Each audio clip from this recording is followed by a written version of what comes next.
বিচে এসে কি কি ওয়ার্কআউট করা যায়। বিচ হচ্ছে একটা প্রকৃতির মাঝখানে, সমুদ্রের মধ্যে এসেছি, তাই প্রকৃতির মধ্যে নিজেকে ভেসে যেতে হবে। নিজের মনুষ্যত্ব ভুলবো না, বাট নিজে যে হিউম্যান সেটাকে একটু ভুলে গিয়ে একটু অ্যানিম্যাল ওয়াক করে দেখি যে জিনিসটা কেমন হয়, এবং সেটার সাথে আমাদের ফিটনেসের কতটা সম্পর্ক আছে সেগুলো নিয়ে আজকে ডিটেলসে বলবো।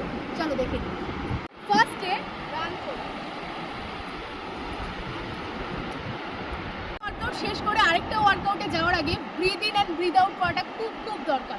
এবং প্রকৃতির মাঝখানে যখন এসেছি, অক্সিজেন ভরপুর রয়েছে, ফ্রেশ অক্সিজেন, তাহলে নেবো না কেন? চলুন সেটা করি। কীভাবে করবো? ব্রিথটাকে ইন করবো, ব্রিথটাকে আউট করবো, মানে অক্সিজেন নেবো, ছেড়ে দেবো কার্বন ডাইঅক্সাইড। কীভাবে নেবো? যতটা হাতটাকে স্ট্রেচ করা যায় পেছনের দিকে ততটা রাখবো। এবার ক্লোজ করবো, আবার দেখাচ্ছি।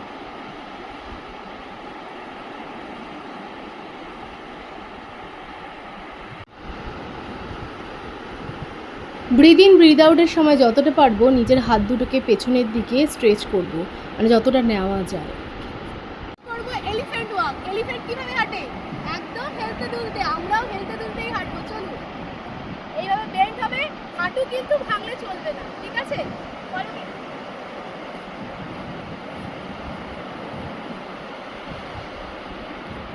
ব্যাঙের মতো হাঁটবো।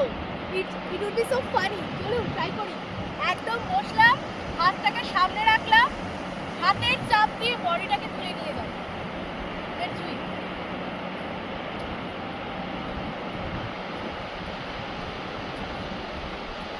ও শেষ করে আরেকটাতে যাওয়ার সময় breathe in breathe out mandatory. এখন ক্রোকোডাইল ওয়াক করছি। সো বিচের লাস্ট একটা টিপস দিয়ে দিই, সেটা হচ্ছে বিচ হোক বা বাড়িতে হোক, সকাল 8টার মধ্যে যদি আমরা সানকে অ্যাবজর্ব করতে চাই, মানে ভাইটামিন ডি নিতে চাই, তাহলে কিন্তু স্কিনে কোনোরকম সানস্ক্রিন লোশন ইউজ করলে চলবে না। উইদাউট এনি ক্রিম আসতে হবে, যাতে আমরা ভাইটামিন ডিটাকে ভালো করে অ্যাবজর্ব করতে পারি। তবে হ্যাঁ, সানগ্লাস ইউজ করতেই পারি, নাহলে এত রোদে তাকাবেন কি করে, ঠিক আছে?